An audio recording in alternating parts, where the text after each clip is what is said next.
This time on Norfolk Perspectives, we're going to have an honest conversation about Alzheimer's and black tie bowling.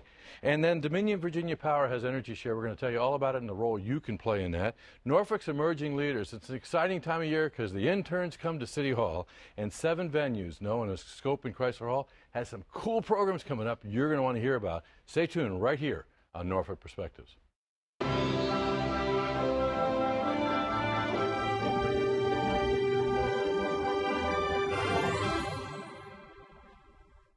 Welcome to Norfolk Perspectives. I'm Bob Batcher. Gino Colombera, how you doing? Very well, thank you. President and CEO of Alzheimer's Association. Yes. Okay, I gotta cover real quick. Sure. Black tie bowling. Yes, a great event. Black tie-inspired clothing from the waist up, and anything goes from the waist down. All the proceeds benefit the Alzheimer's Association to really put an end to this disease. It's put on by our Young Adults for Alzheimer Awareness Group, lovingly known as YA, and it's the 4th annual event, and it's on March 29th at the AMF Chesapeake Lanes. Okay, give me a moment because Sure. I'm having a mental picture of how that might look. Okay, Gino, you just gave me a bunch of information that I got to follow up on. Sure. First of all, when I think of Alzheimer's, Yeah. I think of people, okay, let me be frank, Sure. your age and my age Right. and a little older, and you're telling me young people for Alzheimer's? Oh yeah, we have many individuals, families who've come to us for support who are in their late 40s, early 50s with the disease, have young children, so that makes it even more challenging of an issue for the whole family unit. So it's very sad disease. The majority of people with the disease, 1 in 9, 65 and older, and about 1 in 3, 85 and older.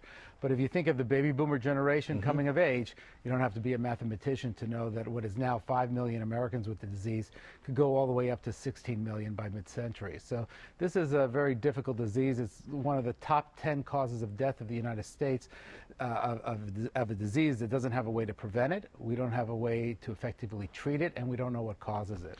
Well, I was sharing a pre-tape. My mother-in-law passed away, not really of Alzheimer's. She was basically scared to death because of the demons that were upstairs. She coded. She had a heart attack. Right. Is that common? Yeah, I mean, people with Alzheimer's, or, you know, I want to differentiate between Alzheimer's and dementia. Dementia is the umbrella term. And if you think of an umbrella with various spokes, there are various types of dementias, and Alzheimer's is the most prevalent form of dementia. But people with Alzheimer's or some type of serious cognitive impairment will have delusions and things of that nature, become depressed, become agitated, can become aggressive. Some become very docile and very happy and what have you. It's really very much an individual type disease, or else, although there's a common thread throughout the entire disease process. And in looking at our visits back to my in-laws' house, I mean, you know, Marie was Marie. She was, that's the 14th time we've heard the same story. Right. She kind of would forget because there were so many grandkids, she'd forget their names. So it just seemed like a natural progression. And then there was this, she's had mini strokes. And that helps also, you know, bring on the disease process. Alzheimer's is a degenerative progressive disorder of the brain, and unfortunately it's a fatal disease. People can live with it anywhere from 8 to 20 years. So it's a very slow journey. It can be a very slow journey, and it really affects the entire family unit because the family has to become the advocate of that individual. And if you haven't had those discussions with your family member in terms of what you want later in life, when you can't make those decisions, it makes it very difficult for the family unit. Tell me about the patient. What is the patient going through? I mean, when we think of cancer, there's the chemotherapy, there's the treatment, but what is an Alzheimer's patient? Well, number one, they're very fearful. They don't want to get the diagnosis of the A word, obviously. So the early diagnosis is scary then. It is very scary, and what we really say, you know, there are warning signs. The difference, it's not just about memory loss, it's a loss of functionality. It's a loss that disrupts your daily activities of life. So when those things happen more consistently, you want to make sure that you get evaluated and take advantage of some of the treatments that are currently available that deal with the symptoms. They're not the cure-all, but at least they could put you on a plateau for a longer period of time, and also that you can be involved in the planning process of what you want for the future and have that family discussion. So early diagnosis, early engagement, early linkage to community resources is very important. Okay, I forget that phone number. Yep. You know, We it's have a senior moment. No. We have 800-272-3900. It's a nationwide phone number. Wherever you call that phone number, you get connected with the local chapter nearest you to provide support. All our family services are free. That's why our Black Tie Bowling event, which is really put on by our Young Adults for Alzheimer's Awareness group called YA, is about... No, wait, I got to... Yeah? YA. I love it. I love it. And they're a great group. They're between 21 and 45 years old. They're out there advocating, increasing awareness, and raising funds in a fun manner to help put an end to this disease, as well as sustain local programs and services that we provide free to families. So where's the event going to be? It's going to be at AMF Chesapeake Lanes in Chesapeake, right across the street from Chesapeake General Regional Hospital. Okay. It's March 29th, and we have teams of 6, so you can register by calling the 800 number or going to alz.org/SEVA, and you can just click on the link to Black Tie Bowling. It's $55 to register, and you get unlimited bowling shoes, pizza, 1 drink ticket, and there's prizes. It's just a lot of fun. Now, the big question is, do you have to know how to bowl? No, I don't, and I have a great time So, every year. in other words, you would prefer that people don't know how to bowl. That's right. That's right. Okay, so what are you going to wear this year? Well, this year I'm going to have my normal black tux from the waist up, and then I have these shorts and white socks and sneakers. You know what? We opened on a mental picture. I'm going to close on that mental picture. Right. Gino, thank you, and thanks for bringing the awareness that it is something that we need to embrace as a family, but also as a community. Yeah, and really to know that people are not alone in this community. There's a lot of free services that can help them navigate the maze of the disease. Call that 800 number, and we're there for them. Thank you. Thanks a lot, Gino. Shorts and white socks. Let's go to, after we get back, we're going to talk about Energy Share, and not shorts and white socks. I don't think so. Stay tuned.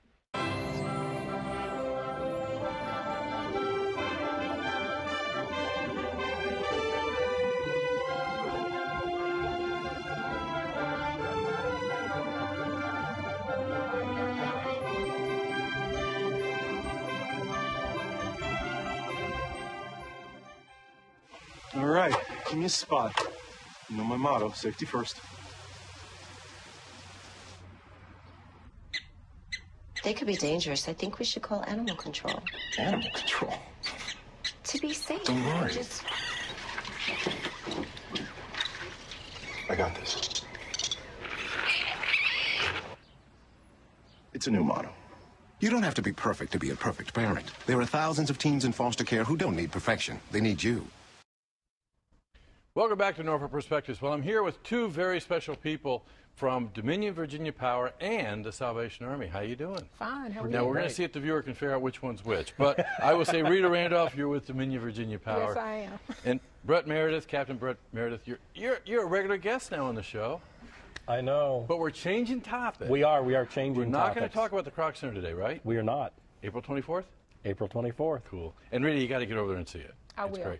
But what a partnership. And it's a partnership that we've kind of grown to take advantage of, I think, in Hampton Roads. But it's been going on for a long time, hasn't it? Yes, it has. Long time. Actually, the past 32 years.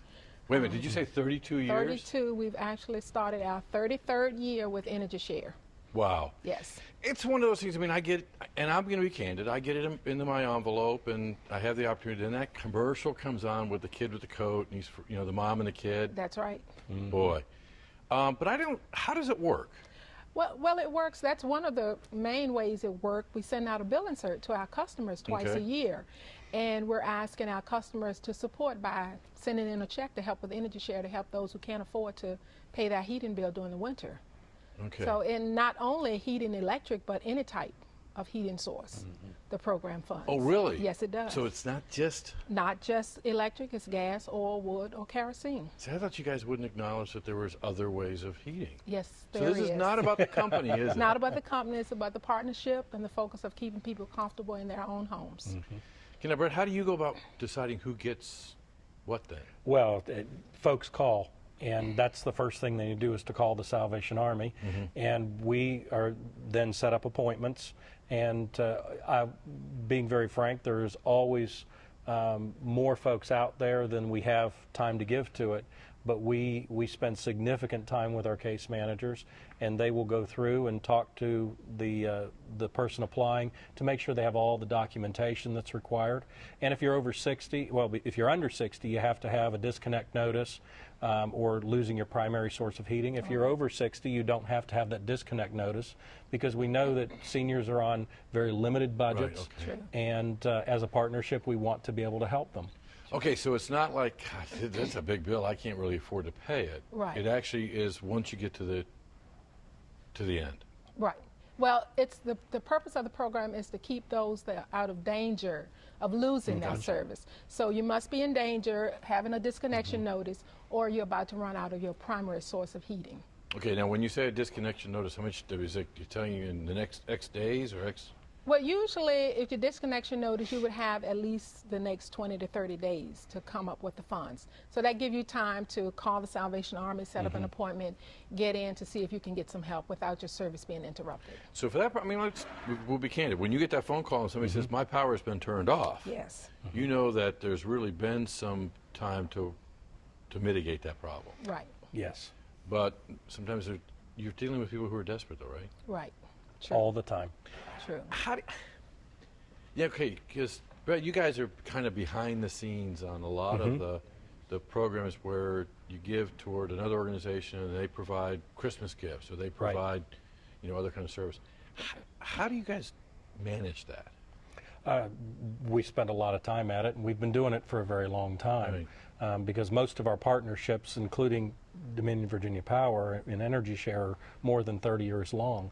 And we've been working at them for a very long time, and we have some very dedicated professionals who could make probably twice their salary in the profit world, who dedicate themselves to the work that we do every day to help people.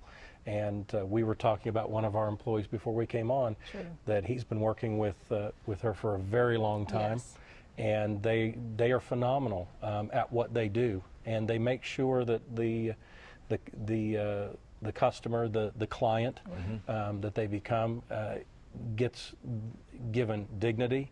But we also look, when we do case management, we don't just look at the Energy Share portion. We're looking at, you know, how holistically, how can we help them? How can we bring support, not just through a bill getting paid? And so they're constantly working on those things with the folks who come through our doors. Because you're not dealing with just somebody who made the mistake of popping the thermostat up, Right. and can't afford to pay it. I mean, Exactly. there's other issues probably going on. Let's talk about some of those issues, because things have changed with the economy, right? There are all types of issues. We have the people that are working that are trying to make ends meet. We have people that are not eligible for state and federal funds, and they miss it by 1 penny or $1, and they're not eligible for any of those programs. And that's one of the beauty points of Energy Share. We look at your income, but we do understand that there are other circumstances that may be pulling your income away, such as medical problems in your families, car problems, car repairs pop up, and it sets you behind. So this program is a program of last resort that you can come to and apply for assistance. Rita, this is long before your time when the program got started, but Yes. what was the motive behind?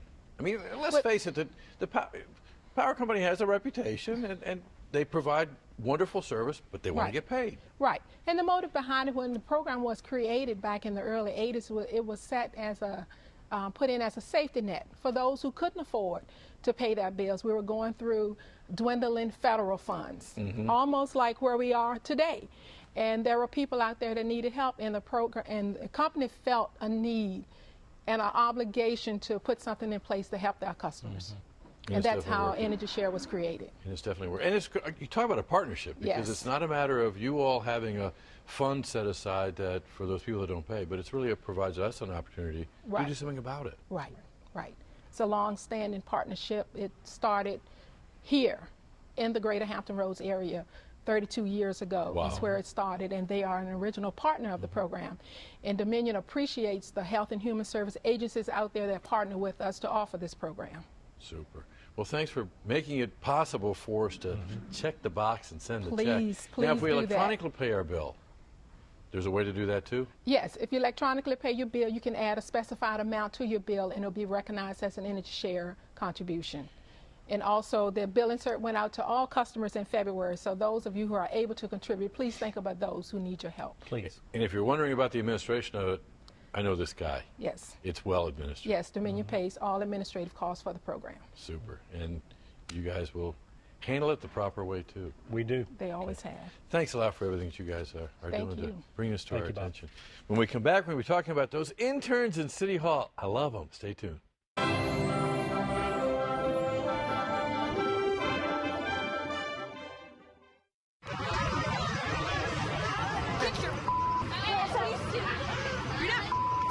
Yes, I am.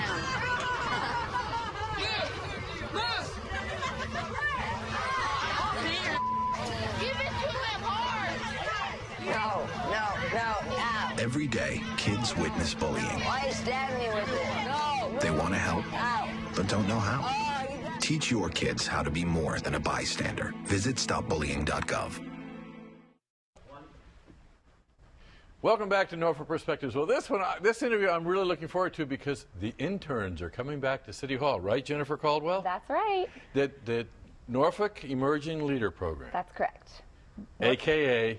No, Nell, the intern. the intern, the executive intern. Okay, explain to me the difference, and then we're going to talk to Alana, who is an experienced one on this. But okay, we have several layers now of interns, That's right. The Norfolk Emerging Leaders program is kind of dual components. The first component is for high school students, so ages 16 to 19, and that is called our Emerging Leaders program. So if you're 16 to 19, a Norfolk resident or enrolled in a Norfolk public school, you can apply. We have about 200 positions for the Emerging Leaders portion of the program. So we basically place the high school students in different departments around the city, and they get real on-the-job experience. The program runs from June 30th to August 15th. Okay, now. And the second component, That's right. You're right, is the executive internship program. So that is about 20 college students. You can be enrolled in any accredited university nationwide. Doesn't have to be Norfolk University, doesn't have to be a state of Virginia university. And you could be a graduate or undergraduate student. And that program runs from June 9th to August 15th. It's very competitive. We just opened it up to a nationwide search last year. And the quality of interns that we received this past year was just amazing. Now, for the viewer that thinks that the intern is they get their perception from, I don't know, Parks and Rec on that other station or Community or whatever. It's not that way, is it, Lana? No. It's not a slough job. No, you're not fetching coffee. Now, you were the middle level, right? Yes. The college level. Yes, I did the program for 3 years, starting in 2011. And in 2011, I was an emerging leader with a scope. And then in 2012, I was an executive intern with the Department of Planning. And then for 2013, I was with Jen in the Department of Recreation, Parks, and Open Space under the Bureau of Planning and Administration. Okay. Now, in between those, where did you hang your hat? You got to say it. UVA. Okay. We got that out of the way now, right? Yes. You graduated? Yes, I graduated in May. With what kind of degree? I had a double major in history and sociology. Wow. Now, what were you hoping to do before you got into the intern program? Before the intern program, I was really hardcore. I really thought I was going to go to law school. But in 2012, with the Department of Planning, I did a career switch. I was probably there for a week and was like, man, this is something that I could really see myself doing as a career. Had you even thought about planning before that? Never. It never crossed my mind.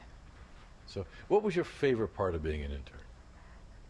Probably working with the other interns. There's anywhere between 20 to 22 of us, so it's a really great opportunity to just meet other students your age or people who are going into either in master's programs or law school, or they're getting jobs. So it's a really great way to talk and connect with other students who are kind of on the same track as you are. Yeah, it's really been it's been cool to watch because there's been a lot of significant work that's done. Yes. And there's also been a long-term investment. I know several of the interns have actually started on as fellows or have gotten jobs with the. Yes. Which is what you're kind of hoping for? I'm hoping for a permanent position. One of those permanent positions with benefits, right? Right. But if I mention Rain Garden, what's that say to you? The Rain Garden was. Let's talk about the Rain Garden. The Rain Garden was a civic engagement project that the interns and I worked on for 2013 that we built at Ingleside Recreation Center. That was a massive landscape and engineering project that it was we just did. one of those simple ideas, right? Right, simple. Who came up with that idea? It was one of the interns, John Small. who was a fellow in the CMO's office, he kind of put the idea out there, rain garden, and so we talked about it and discussed it, and we all kind of decided to jump on board with it, and we thought it was going to be simple, and then we got in there and realized it was a lot more complicated, but it was definitely worth it. Well, and it engaged the community. I mean, Yes. there were kids in. I mean, so it really. And then since then, it hasn't stopped raining, and John's in Toronto. Right, John is in Toronto. And I think that's the very thing that sets the Norfolk Emerging Leaders program apart from other summer employment programs. For our high school students, we really kind of expose them to how local government operates and let them see what the various different types of careers that you could have in government are. And for our interns, our executive interns, they're not only working in, hopefully the department that they would like to be employed in the future, but we do have a community engagement portion of the program. So they are out in the community doing great projects. The year before last, last year we did the Rain Garden project. The year before last, the students created an anti-bullying campaign, which their PSA went on to win an international award. So it's definitely more than just a summer project. All the participants also participate in financial literacy workshops. There's a mentoring component where they city staff serve as mentors for our students. So it really goes beyond just that standard summer job, and we really want to set our students up for success after they finish our program and hopefully keep them coming back like Alana has. Well, there's an investment in training too. Absolutely. Not just working the job, but learning how to be a good employee someplace. And this is definitely a workforce development recruitment initiative for the city. We are definitely hoping that these students come in and they have a fantastic experience, and then after they graduate from high school or college, that they apply with us. Now, I've got to say, because I got the close sign, but I got to say, if you know an uncle, you got an aunt, works for the city, it's a competitive job. You got to go online to apply. Absolutely. Right? It's a very competitive process. You have to fill out an online application, norfolk.gov/jobs. The applications are posted now, and they close on March 15th. So just beef up that resume and send it on in. And keep in mind, you can create the project that might be a simple one. Who knows, right? Right. Yeah, sure. Thanks for everything you guys are doing. When we come back, we're going to be talking about 7 venues and all the different shows you can go to, because Mari's going to tell you all about it. Stay tuned.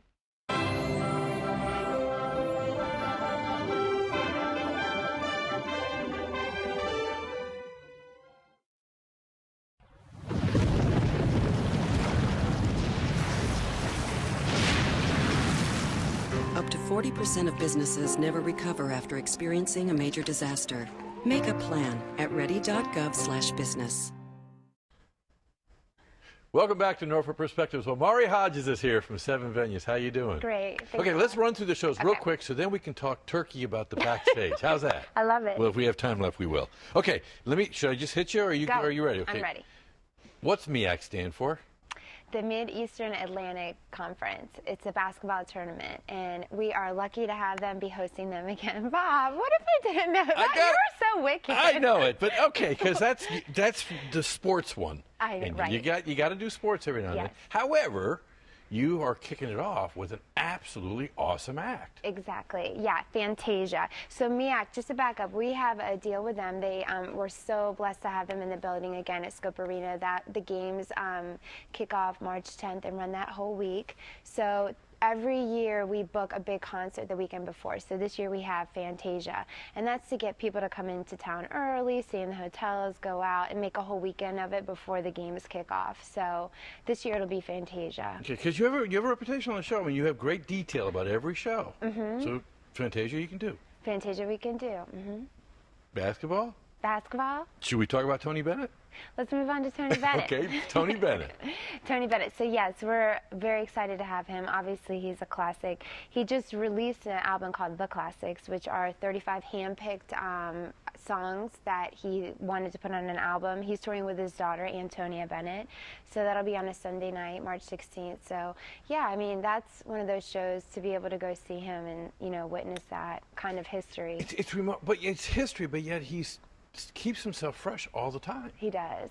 And adding his daughter, changes things around in this album. And he's collaborated with a lot of, modern day pop stars. So you're right. He knows how to reinvent himself. Okay, now one that's not on the list, but I remember. Okay. Okay. Frankie Valli was going to be here. He got snowed out. Correct. Thank you for mentioning that, Bob. So yes, he is coming on Tuesday, April 8th. We postponed his show because he couldn't get into town, exactly like you said, from New York because of weather. So he's not going away. If you don't know that information, you can still hold on to your tickets. Your tickets will be honored at the door. That's all you have to do. You can get a refund if you like up until, I believe, March 14th if you change your mind. Okay, wait, actually, I did that purposely because you need to come back on after Tony Bennett and Frankie Valli are here and let me know what their secrets are. That's all I'll say.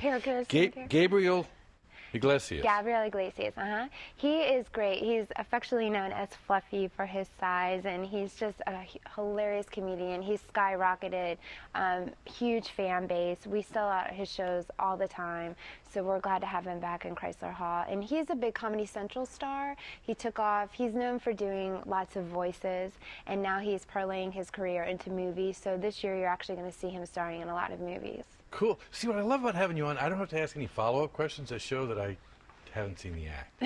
So, okay, $1 Million Quartet. Broadway is still a big hit. Absolutely. We are the only venue with the true, authentic Broadway series in Norfolk, in Hampton Roads. So this is the last show of our season, $1 Million Quartet. And for people who don't know it, it's about this night on December 4th, 1956, 4 rock and roll icons met at Memphis, Sun Records in Memphis. So it was Johnny Cash, Elvis Presley, Carl Perkins, and Jerry Lee Lewis. Whoa. And they had a jam session. So this Broadway show relives that night. So you can imagine the score on the show is going to be pretty outrageous. Just one song after another. Right. So it just retells that night and takes you back in time, and you know, obviously with great music. So. Now, you mentioned it's the only real Broadway because these are touring shows. These are nationally touring shows. It's authentic, you know, the scripts and the sets and everything. They've been, you know, all the copyrights and legalities are there. So we're the true, you know, no offense like local productions and stuff, but this is the authentic show that you would see on a Broadway stage up in New York. No, okay. WWE. WWE. Come on. Road to WrestleMania. So WWE, again, they have an incredibly strong fan base, very loyal fans. John Cena's coming, Sheamus, the Wyatt family. They do a 6-tag team match. So they'll be coming on a Sunday. You watch this stuff, don't you? Well, you know what's so funny is that WWE has taken off into the reality world now. A lot of those wrestlers are huge reality stars now, so you can't avoid them if you want to. So they're out there. They've made some household names for themselves. So as they go, do you watch? Do I watch? Or do you have to? We're more enthralled by all the you know, the tanning and the outfits and the hair and the makeup. They're really? up there with Broadway show. Oh yeah, so much of what they do is. So who gets the green room on this one? We leave that to one of our event coordinators. Whoa. Okay. Now from WWE, we're going national. Yes, national. This is a huge Steel. Yeah. Steel. So there is a lumber, it's called the Steel Timber Sports Series. That's a mouthful. Steel Timber Sports Series. And they have a lumberjack competition. So we'll have in June 20th through the 22nd, Scope will be host of this lumberjack series competition. So this includes like hot saw, using hot saws competitions with chopping wood and a bunch of disciplines that I don't know much about. You have no idea what it is. A lot of equipment I don't know how to pronounce. I would get in a lot of trouble if I touched. But that's it. These guys, these lumberjacks, make this stuff look so easy, and everybody wants to do it. You know, all the guys in the audience think they can do it, but they're really skilled. So as usual. Yeah. Awesome shows coming up in a wide range. Yeah. And this time I got you on Tony sports. Bennett's I love it. lumberjacks. Okay, we're out of time, so I can't get gossip out of you. I know. We'll Next talk time. off camera. Okay. We want to hear from you what you'd like to see on TV 48, but more importantly, what's going on in your neighborhood. Give us a holler at 664-6510. And as usual, it's a wonderful time to be in Norfolk just because of you and you. Thanks a lot.